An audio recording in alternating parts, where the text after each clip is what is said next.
Entramos, muy bien, muy buenas tardes. Perdón, estamos aquí haciéndonos señas y del ingreso al programa.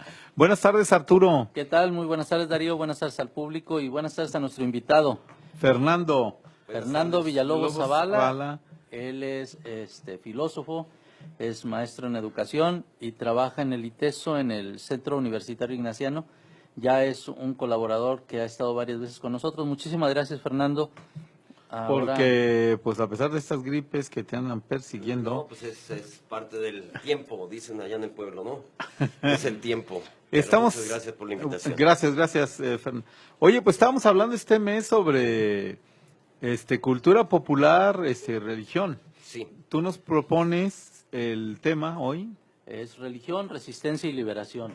sí. ¿Hay alguna posibilidad en la religiosidad de hablar de resistencia y de liberación? Porque cuando uno lee a los teóricos, dicen que la religión es el opio del pueblo y luego también señalan que la religión es para oprimir, pero me Sí, pregunto, bueno, yo creo que en un primer momento sí tendríamos que ver la religión como un instrumento de dominación y de control de territorios o de poblaciones.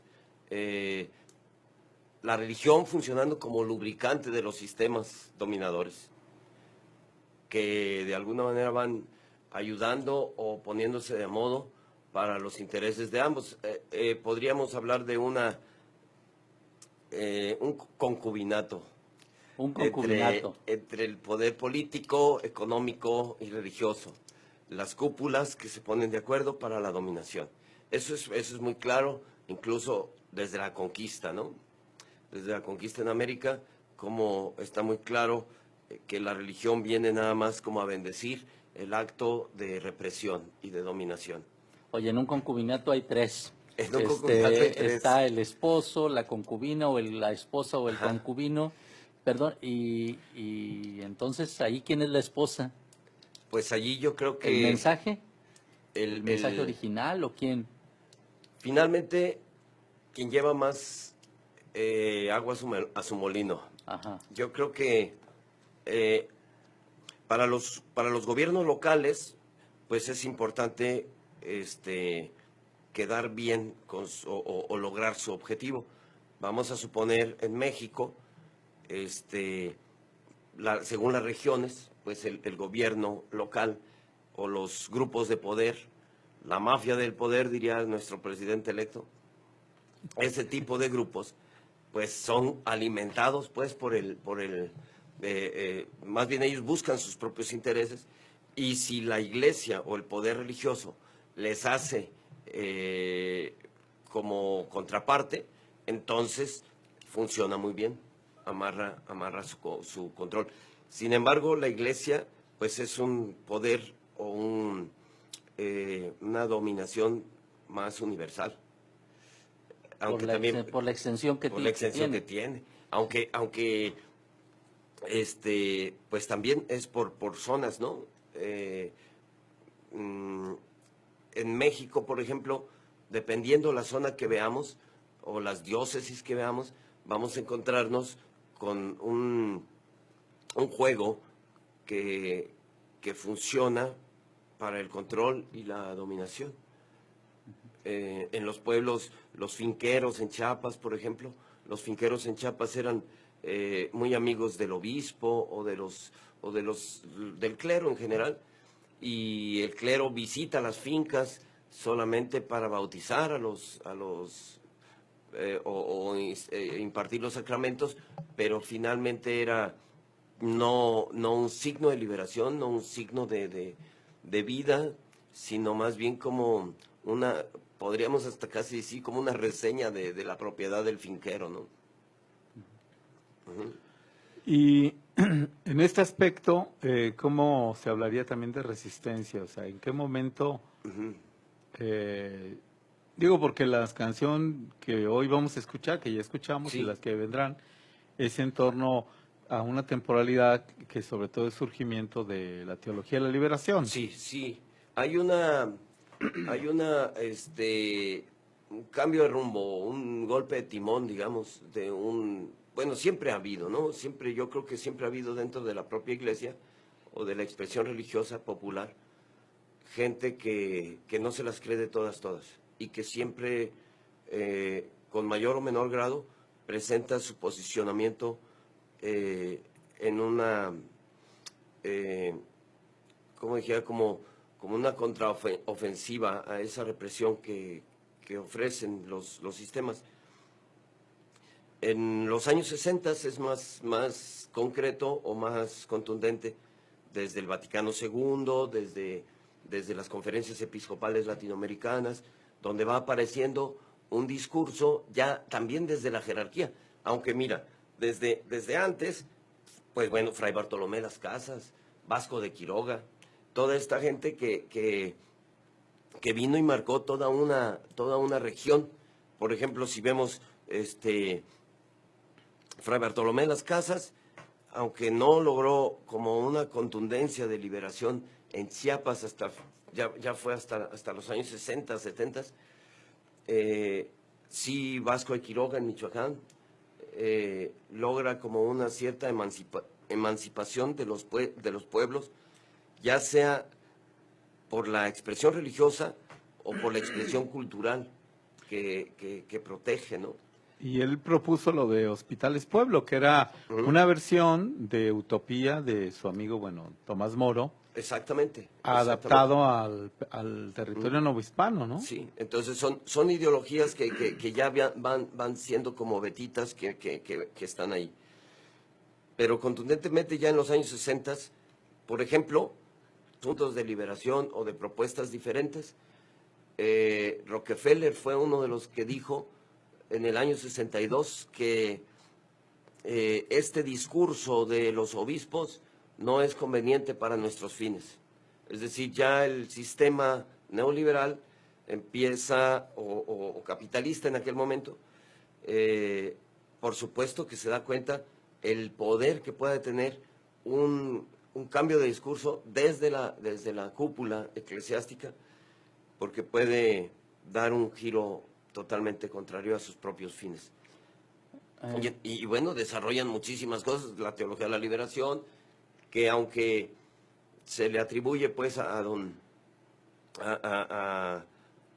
Gustavo Gutiérrez, el peruano, como padre de la teología de la liberación, y después otros más, ¿no? En Brasil a Leonardo Boff, o Fray Beto, John Sobrino y todos ellos.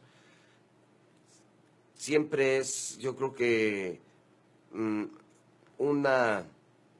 recordatorio contundente que el Evangelio es el que trae el veneno.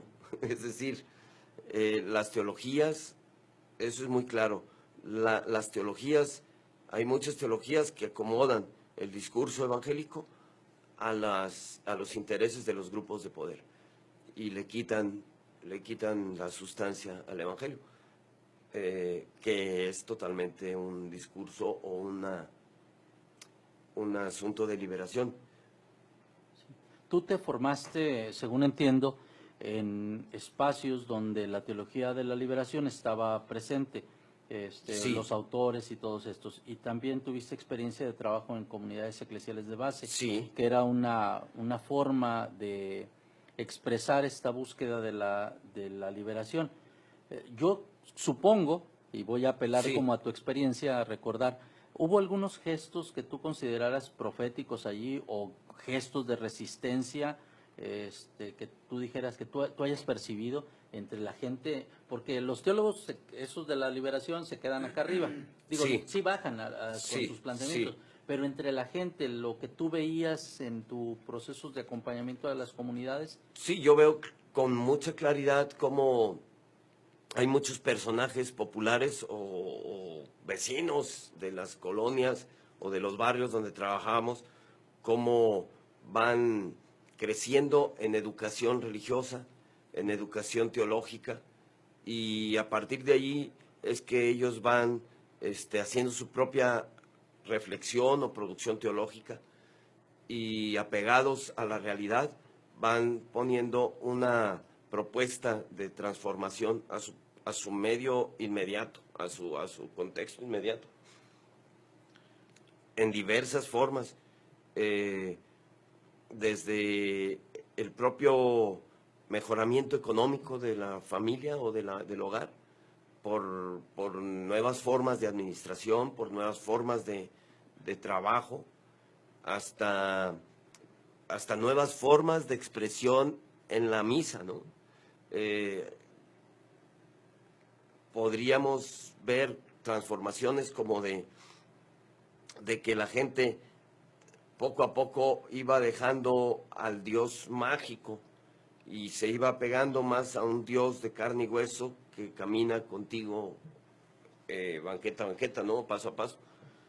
Entonces esas eran transformaciones muy, muy bonitas, pero sobre todo que la gente se hacía consciente. Esa es la parte concreta, o sea, toma conciencia de su religiosidad, pero sobre todo crece desde la espiritualidad.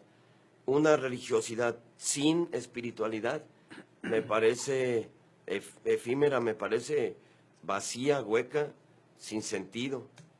Es una robotización de la gente. Cuando la gente empieza a ser consciente de su desarrollo espiritual, es cuando hay una sustancia mayor y la gente empieza a sentirse que es una religión o una experiencia religiosa viva o desde la vida, no desde las formas y desde el cumplimiento de fórmulas, ¿no? Todo eso tiene que ver con esta propuesta de teología que se le llamó de la liberación, que yo siempre he dicho, pues simplemente es la teología del Evangelio, y el mote de liberación o liberadora, pues se le pone porque a veces ya se le quedó como un rasgo de ser como un tanto de izquierda, un tanto comunistoide. Se le ha acusado o se le acusó en aquel momento de muchas cosas, ¿no? Pero en realidad es una propuesta metodológica que la gente puede, desde su realidad, debe y puede llegar a una conclusión y a una reflexión que la lleve a transformar su propia vida, su propia día a día. Sí, y esto no me da la impresión de que resulta peligroso, ¿no? Para las estructuras, por un lado las políticas y las económicas que señalabas, como con el ejemplo de Rockefeller, pero Sí. también para el interior de la iglesia, ¿no? Tremendamente. Fue porque ya el padrecito no tiene el total control. Yo me atrevo a decir que había padrecitos que no tenían los suficientes herramientas como para hacer un servicio pastoral eficaz y como Dios manda, ¿no? Entonces, de inmediato les da temor que la gente empiece a aprender, que la gente empiece a cuestionar, que la gente se pregunte. Para eso, eso es una amenaza de inmediato para el padrecito. Y le insta o le exige a que tiene que ir más allá y tiene que prepararse más, ¿no? Oye, Fernando, a ver, tú dime, en este proceso que estás tú señalando, el Concilio Vaticano II, al hacer una Eucaristía diferente, es decir, de frente, en el idioma, la traducción de la Biblia, ayudó a que las personas pudieran entrar más en un conocimiento, a activarse o poder tener acceso, porque me figuro antes del concilio, pues era toda una traducción de su propio párroco o clérigo, de qué se entendía por los evangelios y qué deberías de comprender. Pero cuando hay la traducción, digo, hay otras formas de control, sabemos. Las traducciones les quitan, por ejemplo, en la latinoamericana se ha señalado que hay frases que han modificado, en lugar de lucha, diga otras cosas, ¿no? Pero esto, ¿crees que sí sirvió? Yo sé que hay mucho analfabetismo, pero ya está ahí la fuente, Sí. ya cambió la forma de la propia homilía. ¿Y qué tanto Sí, esto realmente ayudó? el Concilio Vaticano II, pues hace poquito cumplió 50 años, ¿no? Y a mí me parece tan como si fuera apenas ayer, porque no se ha utilizado el Vaticano II como debería usarse, ¿no? Es decir, no se ha estrenado este Vaticano II. Si nosotros leemos el Vaticano II, aparecen un montón de líneas y de iluminaciones o de inspiracionales ahí para el trabajo pastoral o para el trabajo de la formación de los feligreses o de la misma iglesia. Y creo que se ha tenido bajo la cama o se ha tenido oculto. Tristemente no lo conoce la gente, ni tiene interés en conocerlo. ¿Por qué? Porque hacia allá se le está llevando, hacia allá se le ha llevado. Sí, hay un libro de Camilo Maxise que ahorita viene a mi memoria que se llama Invierno Eclesial, donde él narra, él estuvo en Roma en esa época y luego posterior, y fue superior de los carmelitas, y narra los problemas que tenía la iglesia porque se hizo un proceso como de adormecimiento en los periodos de Juan Pablo II y de Benedicto XVI. Sí, totalmente. Y de hecho, uno de los que participó en el Concilio Vaticano II, o de los obispos mexicanos que participaron allá, fue Monseñor Méndez Arceo, Sergio Méndez Arceo. Participó Samuel Ruiz. No estoy seguro si participó también Monseñor Lona, Arturo Lona. Pero una de las cosas muy claras es cómo el obispo es el interesado en que su feligresía transite de un estado a otro, y cuentan que don Sergio Méndez Arceo, en ese momento obispo de la diócesis de Cuernavaca, al no tener, antes del Vaticano II, la gente debe saber que estaba prohibido que un feligrés católico tuviera una Sagrada Escritura, tuviera la Biblia. Fíjate, desde ahí ya están diciendo muchísimas cosas. Es decir, que esté prohibido leer la Sagrada Escritura, bueno, de entrada ya es. Pero aparte, pues no había una sola Sagrada Escritura que estuviera en castellano, ¿no? Porque todas estaban en latín o en griego. Y cuando ya el Vaticano II autoriza que cualquier feligrés puede leer la Sagrada Escritura, pues no hay Biblias editadas, Biblias católicas, y pues solo hay Biblias protestantes, porque en ese sentido la Iglesia protestante pues avanzó muchísimo más, y son de los grandes teólogos, ¿no? de los protestantes. Entonces, Monseñor Méndez Arceo fue y se compró cerros de Biblias protestantes para repartirle a la gente, para instruirla, y de eso lo acusaban, que cómo estaba evangelizando en la Iglesia Católica con Biblias protestantes. Hasta ahí mostraban su ignorancia, ¿no? De que la Sagrada Escritura, pues es la Sagrada Escritura, y venga, ¿no? Nomás con 2 libros menos, pero ahí iba, ¿no? Bueno, ese tipo de cosas tuvo que hacer don Sergio Méndez Arceo para dar e instruir a la gente. Otros obispos, no, hombre, pues ahí durmiendo el sueño de los justos hasta que el invierno ¿no? Eclesial. ¿Y tú consideras que a 50 años de la teología de la liberación, si bien hay otros paradigmas que hemos hablado aquí, que teólogas y teólogos católicos han planteado como una forma de ir en contra de una dominación espiritual y material, ¿tú cómo ves el alcance que ha tenido, o si ha habido estrategias institucionales para contener esa cuestión de cercanía, sobre todo lo sagrado que tú mencionas? Sí, bueno, tendríamos que hablar de cosas que incluso a detalle yo no sabría decirlo, pero por supuesto que sí hay muchos intereses entre los grupos de poder internos de la Iglesia, y hay mucho golpeteo. Entonces, hoy mismo, ante esta propuesta diferente de hacer, es más pastoralista el Papa, por ejemplo, Francisco, es mucho más pastoralista que teólogo, digamos. Y los anteriores, bueno, Ratzinger pues es más teólogo y más intelectualón que pastoralista. Y así, pero ahorita ante la posición de Francisco de ir como en una actitud y actividad pastoral más, me parece a mí, más con signos de las propuestas de la teología de la liberación, que no es como diabólica como la pintan, pues es simplemente como más cercanos a a la cultura y a la humanidad normal de cada comunidad, pues así mismo está siendo acusado, ¿no?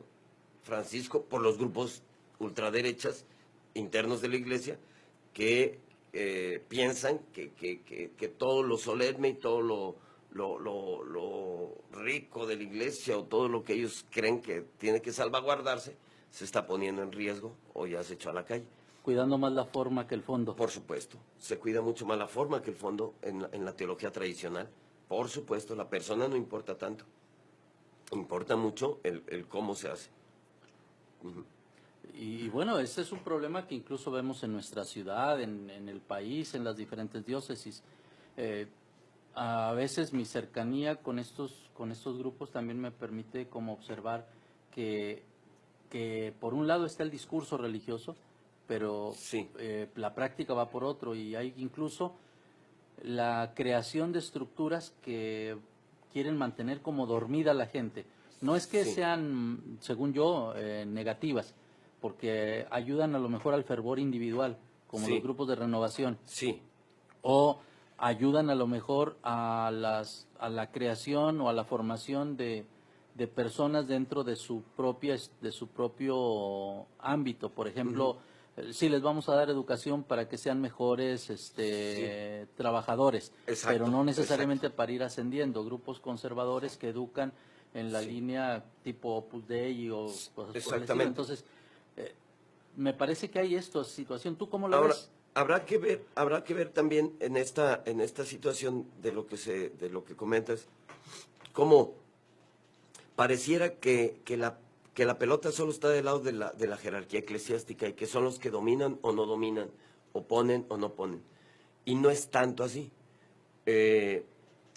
Porque el pueblo pobre, desde su propia concepción de Dios, desde su propia reflexión teológica, al nivel que lo queramos ver, sí tiene una manifestación muy concreta y muy puntual de lo que se está llevando a cabo. Pero pongo un ejemplo aquí. Algo del trabajo maravilloso y grandioso que se hizo en Chiapas con las comunidades desde los años 60, que llegó Samuel Ruiz y después otros, pues el indígena, los pueblos indígenas, la religiosidad o la religión no es una estructura, no es un me dominas o te domino. La cosmovisión religiosa para ellos, con catolicismo, sin catolicismo, es el corazón de su vida. Todo lo que tiene que ver con la vida tiene que ver con su religiosidad y su expresión religiosa. No hay una sola cosa que esté fuera de ello. La siembra, la cosecha, la familia, todo está con Dios Padre y Madre. ¿Y cómo interpretan los males? Los males pueden interpretarlos como castigos que vienen más bien de otra naturaleza, no vienen directos de Dios. Por ejemplo, ellos viven mucho de los mitos y los cuentos y los sueños. Los sueños son muy importantes para ellos. A través de los sueños ellos reciben mensajes divinos y ellos reciben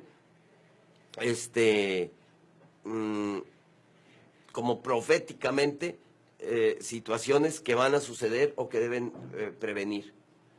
Existe Sajalchen. Sajalchen es una comunidad en Chiapas, en los Altos de Chiapas, que esa comunidad está rodeada de montañas y la misma comunidad está arriba de una montaña, pero al mismo tiempo tiene varias montañas en torno a esa montaña.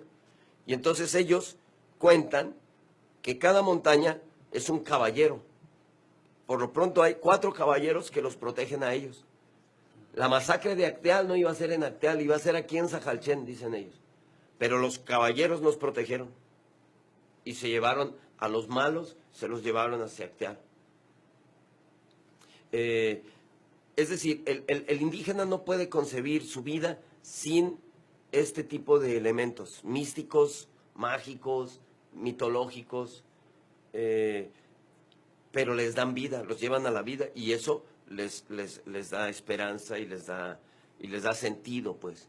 Y capacidad de resistencia. Y capacidad de resistencia, por supuesto. De hecho, bueno, para contar algo así anecdótico, pero muy importante en este sentido, es cómo Alonso era el catequista, porque en aquellos años en Chiapas se generaron muchísimos catequistas que fueron los líderes en las comunidades. Después ya se generaron los diáconos, ¿no? Pero en aquel momento eran los catequistas, y el catequista era todo un líder religioso. No es como acá en la ciudad, que doña Chuchita es catequista nomás para enseñar a repetir el Padre Nuestro para que haga su primera comunión el niño. No, allá están implicados en todo. Y entonces Alonso, que era el catequista en ese momento, estaba guiando o liderando los días o las jornadas de ayuno y oración ahí en Acteal.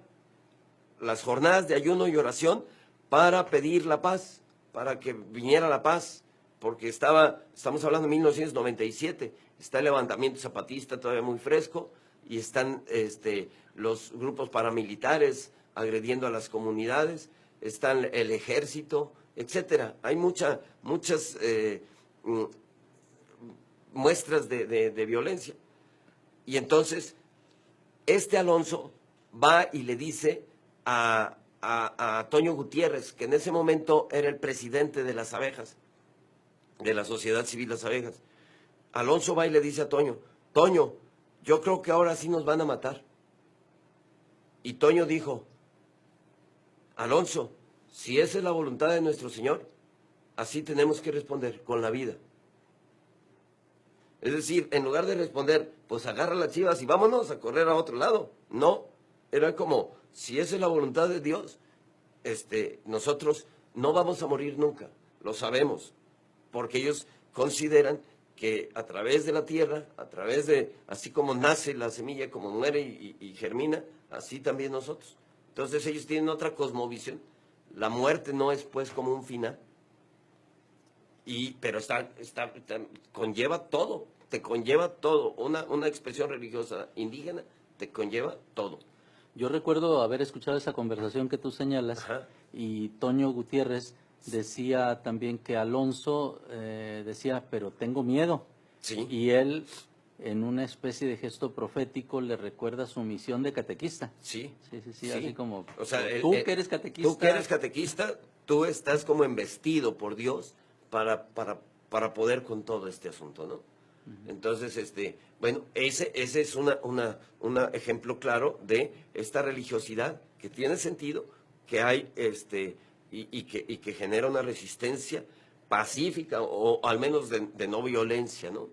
De no violencia, porque la resistencia a veces se malinterpreta como una violencia, como una respuesta violenta, y no necesariamente. 1962 también, 1962, en Colombia, el padre Camilo Torres Restrepo, el padre guerrillero.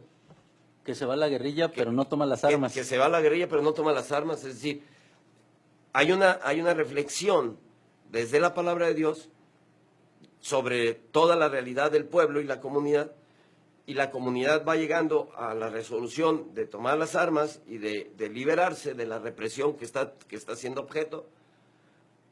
El padre Camilo Torres no tiene argumentos como para decir están mal en su reflexión, porque todo está pintado, todo lógico. Pues sí, los grupos de poder, los finqueros, los terratenientes están acabando con el pueblo, y si el pueblo ¿a qué se siente invitado a partir de la palabra de Dios? Pues es a liberarse, y toman la vía armada. Entonces el padre Camilo Torres lo que hizo fue, pues no abandonó al pueblo y se puso al frente, ¿no? Y ahí hay que señalar que Camilo Torres era, pertenecía a la oligarquía. Exactamente. A las familias muy poderosas de esa época de Colombia, y lo habían mandado a estudiar sociología, si mal no recuerdo, Sí, a Lovaina. efectivamente. A Lovaina, y allá en Lovaina empieza a estudiar de una manera distinta la teología y hace estas combinaciones y entonces Sí. logra reconocer que hay elementos de verdad en la gente. Sí, en la Camilo gente, Torres y sí, entonces- era un niño bien. Era un niño bien. Así como le dicen ahora, ¿no? Era un niño bien que después, pues, la realidad lo transforma y pues no tiene otra más que eso. Incluso las noticias de la muerte de Camilo Torres aparecen sacerdote muerto en la guerrilla, pero no encuentran su cuerpo. No encuentran su cuerpo. Hace como no más de 10 años, el general a cargo del ejército en aquel momento, de esa avanzada militar, sale a la luz que él ordena que por radio le dicen las señas del crucifijo que traía colgado Camilo Torres. Y una vez que se asegura que es el cadáver de Camilo Torres, pide a los soldados que lo entierren en la montaña ahí, porque en ese momento había que ocultar su cadáver. Y muchos años después, este general, muy amigo de Camilo Torres, va y lo saca para traerlo a la ciudad. Pero por eso la noticia de la muerte de Camilo Torres aparece solo como un asesinato, no asesinato, un sacerdote muerto en la guerrilla, pero no encuentran su cuerpo. Y por el otro lado tuvo mucha resistencia de su propio obispo y condenas y le retiran. Era el capellán de la universidad y luego lo retiran. Totalmente, Estoy recordando una historia que yo leí de él y sus Sí, cartas. casi todos estos casos tienen, por supuesto, esa etapa de rencillas o de fricciones con la jerarquía. Sí. En 1979, cuando va Monseñor Romero a ver a Juan Pablo II, regresa a El Salvador Monseñor Romero muy desencantado y triste por el recibimiento que le hizo Juan Pablo II, porque lo señalaba como comunista y lo único que necesitaba Monseñor Romero era como que el Vaticano o Roma le apoyara por todo lo que estaba pasando, en El Salvador y el asesinato de catequistas y de sacerdotes y de monjas y demás. Sí. Ya fue hasta 1983, en la visita a El Salvador, ya después de la muerte, cuando quiere pasar a la catedral a visitar la tumba de Monseñor. Y mira, y hoy a punto de ser Y llevado a los hoy altares. San Romero de América. Sí. Ujú. Bueno, estamos en la parte final de este programa donde estamos hablando de religiosidad, resistencia y liberación. ¿Con qué idea cerrarías, Fernando?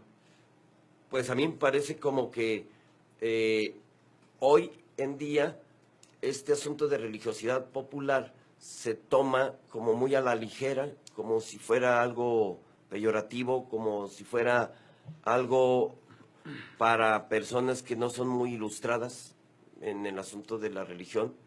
Y a mí me parece que no, porque incluso me parece la religiosidad popular mucho más fuerte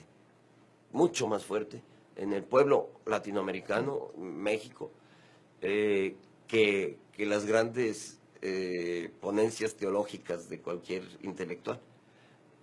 Tiene mucha más fuerza y mucha más esencia y sentido la religiosidad popular que una ponencia maravillosa. Bueno, pues muchísimas gracias, Fernando, por haber aceptado nuestra invitación. Arturo, pues nos vemos en la próxima. Sí, por supuesto, nos vemos en la próxima. Muchas gracias allá en los controles a Germán. Sí. Y pues desde aquí, desde las creencias religiosas, desde la exquisita ignorancia, los invitamos a estar con nosotros pues el próximo Miércoles. miércoles. Hasta la próxima. Muchas gracias. Hasta luego.